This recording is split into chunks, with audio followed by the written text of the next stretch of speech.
Hey folks, welcome back to AllTerra. Today we're gonna go over just some developments that are in process. We're always innovating, updating, testing, changing, as you've probably gathered if you watch our stuff up until this point. It's gonna be AllTerra carbon fiber barrels, update to C2 component actions. We've got a redesign happening on our bubble levels. We've got a bedding block system that Drew's been working on that's really cool, and our ANSR-X rifle. So, Drew, you want to start out with a little bit of chatter about the carbon barrel project? Yeah, so we've been working on this for 6-8 months now, and it's pretty easy to buy carbon fiber barrels, but when you do as much volume as we do of rifles, you start seeing flaws in we started seeing flaws in some of the barrels that we could buy. And it's easy to find carbon fiber barrels available for sale. It's much harder to find good ones consistently in the calibers we need, the lengths that we need, and there's always a scrap rate associated, even with the best ones. And again, we test every one of our rifles and it has to meet our accuracy standards. Otherwise, it doesn't go out the door. We have a pile of barrels back there from other manufacturers, and the majority of them are carbon fiber barrels just because they seem to have the most amount of issues. The steel barrels really don't. So we went down this route of, hey, so far we've been able to improve upon everything and make a better product in pretty much every realm, whether it be stocks, actions, innovations like the answer, the whole 9 yards. So basically we're vertically integrating and making our own carbon barrels just because we have too high of a scrap rate on the commonly big name brands, small name brands. We've tried them all of carbon barrels. We have some proprietary technology in this, proprietary materials, and this is going to be a game changer for us. And the long and the short of it is, customer is going to have a better shooting rifle, and we're going to be able to build more rifles and not scrap as many barrels. Our goal with this is to be able to produce a carbon wrapped barrel that we trust and shoots as well as what we get out of Bartline steel barrels. The other cool thing with that is we are using Bartline rifled blanks for our carbon barrel. They make an amazing product. We've tried tons and tons of different steel barrels, and all signs always point back to these Bartline cut rifle blanks as the most accurate barrel we've ever shot, and especially from a consistency standpoint. So we're not gonna go and try and make a better rifle blank than Bartline. So instead, we're ordering these straight cylinders. This is 1.250 diameter all the way down over 27 inches. And the really cool thing about this is the same machine that we now have in the shop that profiles the carbon after wrapping and profiles the blank that goes underneath the wrap. We can also profile for our steel contours. We like a 3B contour. So now with a single, this is a 284, a 7mm blank. With a single cylinder profile blank, we can produce carbon barrel in any length that we want and a profiled steel blank in any length that we want. So with a single cylinder, we're able to produce a barrel for any rifle that we would sell. And that's pretty powerful given the difficulty in sourcing barrels. Yeah, and what that means to the customer is we're going to be able to have a higher quality product, and we're going to also be able to get it to you quicker than Joe Schmo gunsmith, who's going to have to call up big name carbon barrel manufacturer and wait 6 months to get it, because we only have to have 6-7 SKUs of different calibers, then we profile them into what we need in order to make that product. Yep, big lead time advantage there, and we have tons of these things on the way in all of our caliber offerings. If you watch our shorts or you watch our Instagram reels, we've been doing some more in-depth sharing about this here, and we'll continue to do so. Another little one here, Drew just redesigned our 30 millimeter bubble level. This one is fresh off of the machine, doesn't even have the bubble level installed. The rest of this batch is off to anodizing for coating right now. Little info on that. Yeah, so we did things, we wanted to make it a little easier. Our other design had a bolt that went through here that it would pivot on, and it had a bolt on this side. This one... You zooming in on this thing, Drayton? I did, yeah. Okay. This thing is has a bolt in that side, so I can't really show. I'll go get a thing. Let's do that again with the dingle bobber. This, instead of having a bolt that goes through that you have to install after you get it on the scope, they just slide together. So it's super easy. You just slide it underneath. You slide this into there, level everything, and then one screw in the top.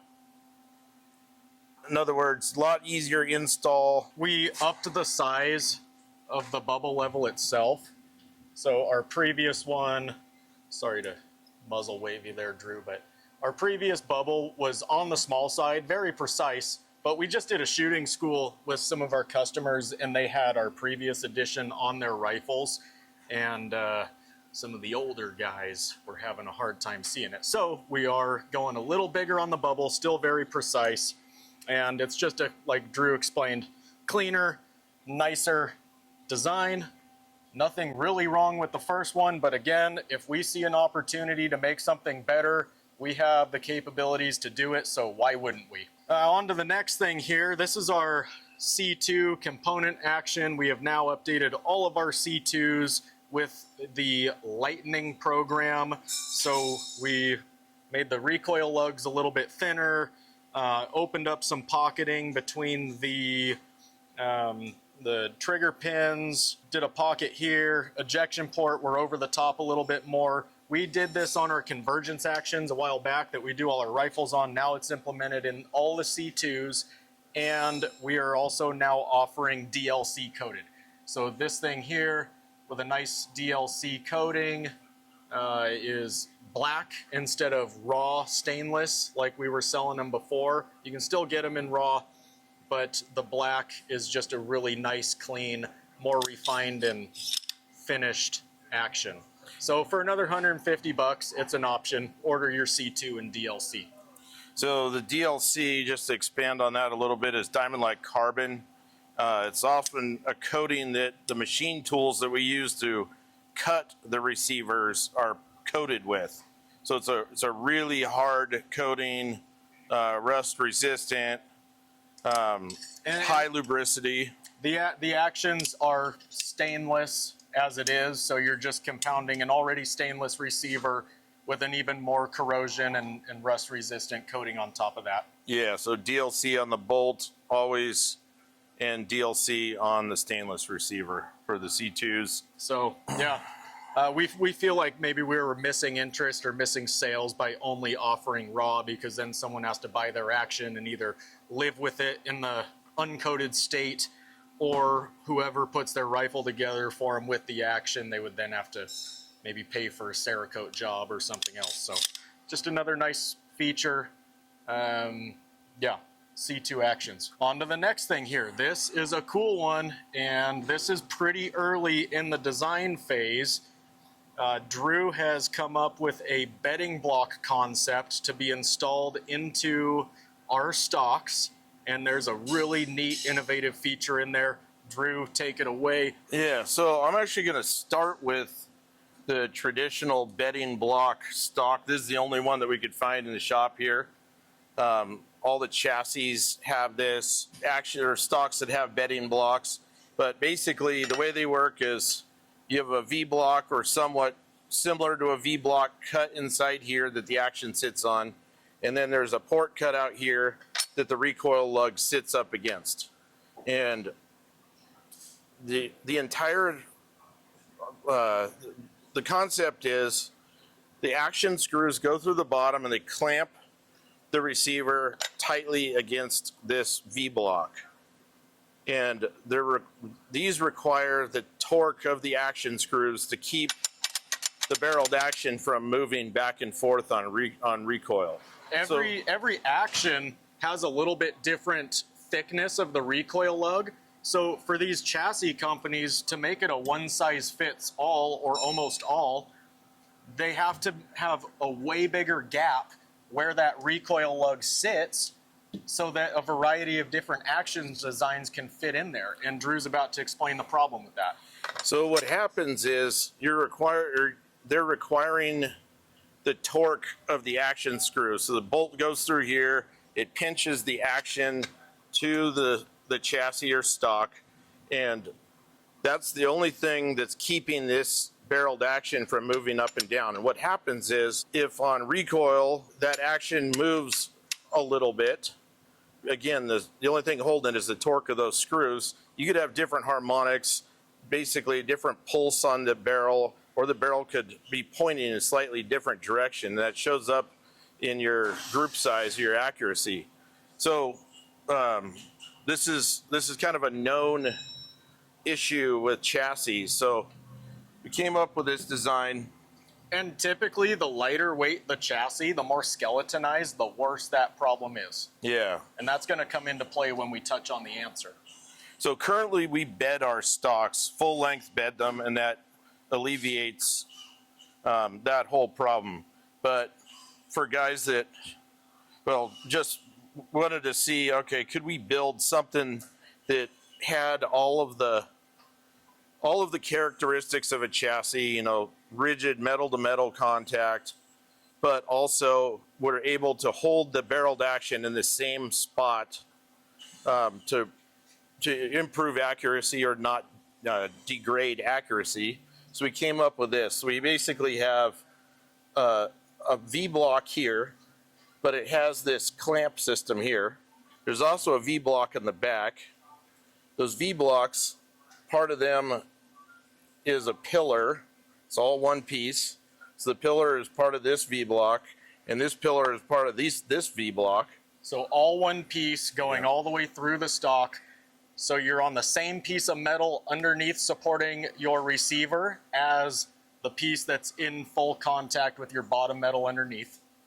So basically, now you can have your action screws with your bottom metal. We don't have the bottom metal here, but that will hold it down. And to prevent, you know, the forward and aft movement that I showed you on this, we have turn that toward the camera. This is cool. We have a bolt that goes through in the bottom that clamps that thing in place. And so now there's no movement. You can't even, there's not even action screws in it, and it's clamped down and back as tight as any action screw could tighten. Again, we're still going to put the action screws in there, but this basically fixes all of the problems that the normal bedding blocks or chassis have, in that now it is securing it against where the recoil lug goes in this chassis, and it's securing it against the V-block in the bottom. What's happening here is the recoil lug is dropping into the recessed area, and then this through hole in the bottom of the stock, which is protected with a little collet that's in there, pulls the block against a wedge, which comes down and squeezes very tight on the front of the recoil lug. In here, a flush through hole. I just loosened up that screw a little bit more. We're dropping the receiver in, and as we tighten that screw, this time I'm really going to give it the juice. That block is tight up against the front of the receiver. And I can't even get it to come out. We're excited to go start doing more testing on this, because we're going to drop a 300 PRC in there, and we're going to go shoot this thing without action screws in the bottom and just see how robust this is. But anyway, that is a pretty cool design that, as far as we could tell through research, nobody else has done. Yeah, as far as I can tell. Bedding is great, but bedding does not provide any additional squeeze versus just the profile that it hardens itself naturally around the contour of the receiver. This here pulls mechanical force into the front of the recoil lug, holding it in place, and as you see, it's very strong before we've even added the action screws.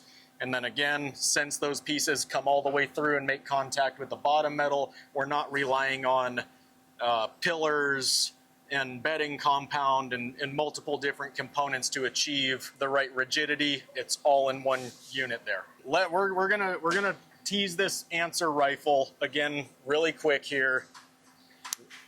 We recently did a YouTube short on this and shared a little more on Instagram.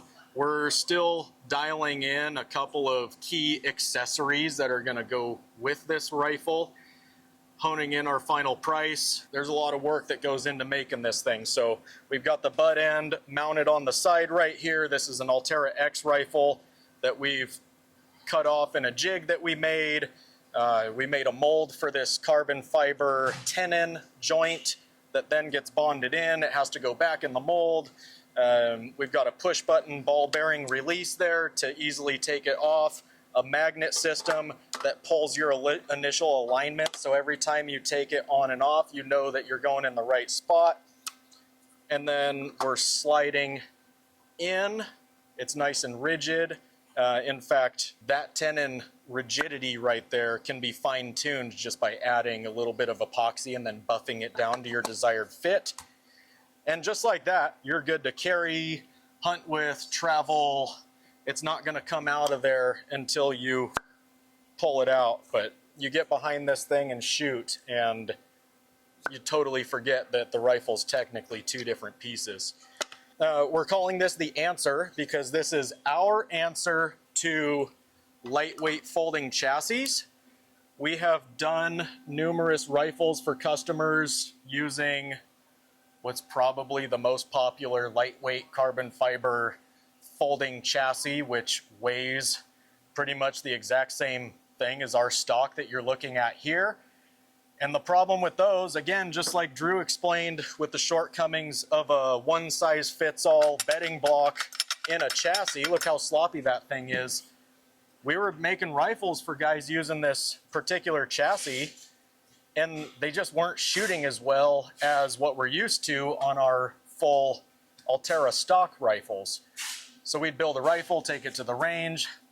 It would shoot okay, but not that great. And then we'd bring it back in, drop it into a fully bedded, properly built stock, and the accuracy would just shrink right up. So we know that we're providing a more ergonomically correct compact rifle setup versus a lightweight skeletonized chassis. So by ergonomics and by design in how the whole system integrates and works together. We're gonna do a whole separate launch video going into every detail on this rifle, how we make it, our testing process up until this point. So we figured we'd throw it in here just to highlight it again and tease it out a little bit. More coming soon. And we have built at least a dozen of them for customers. We had our prototype of this stock at a few of the trade shows, and customers had seen enough at that point to say, yes, I want a pre-order. And so that's given us a chance to build quite a few of them, keep doing testing, and those are going to be going out the door soon. So if this is something you feel passionate about or interested in, don't be afraid to call us ahead of time here. Yeah, this is the ultimate sheep hunting rig. It has all the benefits of a long-range hunting stock, but breaks down into a short, compact thing. So when you're pushing through the alders, trying to get up at, you know, sheep hunting elevation, it's not going to get stuck in your pack, stuck in the alders. This one's Drew's. It's a 16.5-inch barreled 22 Creedmoor, 29 inches as you're looking at it here, overall length. And then, no, this one's shorter. Yeah. We did an 18-incher for another guy. That one was 29 inches, so this one's got to be 27, barely over the legal minimum for length to be considered a rifle and not a pistol. And then, you know, we can throw a little 5.5-inch suppressor on there. When you mount this on your pack, you're still just barely sticking up over the top of your pack. Really, really cool. And again, with the accessories that we're gonna be introducing with this, it's just gonna take it totally next level. If you guys have any other questions or product suggestions, we always listen to our customers and kind of feel out the market for what you guys want to see. So feel free to give us a call, leave a message in the comments. Hell, even subscribe if you want to. Smash that subscribe button. Thanks for watching. See you on the next one. Yeah, thanks.